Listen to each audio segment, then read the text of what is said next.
নমস্কার বন্ধুরা, অর্পিতার হেসেলে আপনাদের সবাইকে স্বাগত।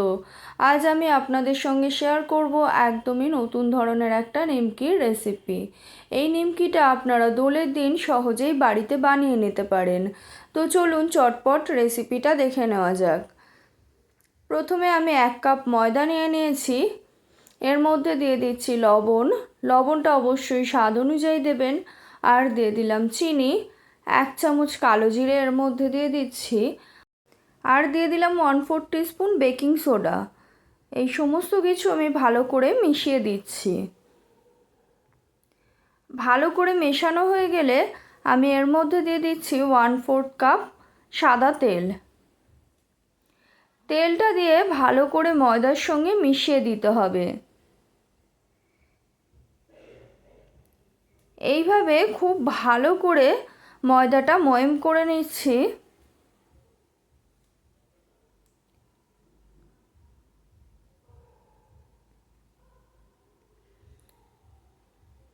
এরকমভাবে হাতের মধ্যে ময়দাটা নিয়ে মুঠো করলে যদি দেখেন যে এরকম দলা হয়ে থাকছে, তাহলে বুঝবেন ময়মটা রেডি হয়ে গেছে।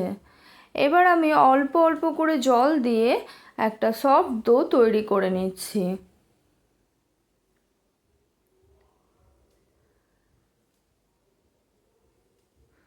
ময়দাটা মাখা হয়ে গেছে। এখন আমি এটা ঢাকা দিয়ে 10 মিনিটের জন্য রেখে দিচ্ছি। 10 মিনিট পর ঢাকা খুলে নিলাম। দেখুন ময়দাটা একদম সেট হয়ে গেছে। এবার আমি এটার থেকে ছোট ছোট করে লেচি কেটে নেব। লেচিটা কিন্তু লুচির থেকেও অর্ধেক, মানে লুচির হাফ মতন এক একটা লেচি হবে। এবার আমি একটা লেচি নিয়ে এইভাবে গোল করে বেলে দিচ্ছি। বেলে নিয়ে একটা ছুরি দিয়ে এরকমভাবে মাঝখান থেকে কেটে দিচ্ছি।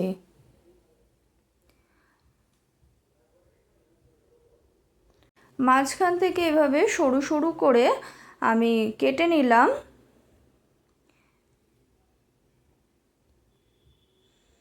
এরপর এইভাবে দুটো দিক আমি হাত দিয়ে চেপে দিচ্ছি। ব্যাস নিমকিগুলো বেলে রেডি করে নিচ্ছি।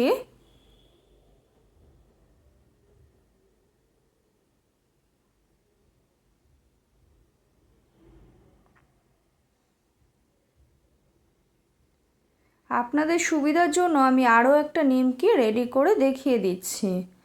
এরপর আমি একটা কড়াইয়ে সাদা তেল গরম করে নিয়েছি।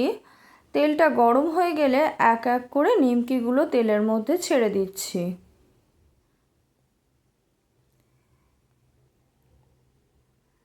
এরপর নিমকিটাকে উল্টিয়ে পাল্টিয়ে এপিট ওপিট করে ভালো করে ভেজে নেব।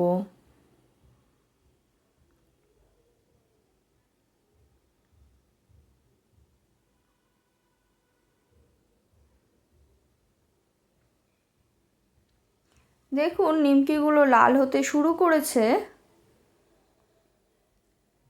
নিমকি ভাজা হয়ে গেছে। এখন আমি তেল থেকে এটা তুলে নিচ্ছি। ব্যাস এবার গরম গরম চায়ের সঙ্গে এই নিমকি আমি সার্ভ করে নেব। তো বন্ধুরা, আমার আজকের এই রেসিপি আপনাদের কেমন লাগলো অবশ্যই জানাবেন কমেন্ট করে। ভালো লেগে থাকলে একটা লাইক করে দেবেন, বন্ধুদের সঙ্গে শেয়ার করে নেবেন। আর এইরকম আরও অনেক রেসিপি পাওয়ার জন্য আমার চ্যানেলটি সাবস্ক্রাইব করে অবশ্যই পাশে থাকবেন।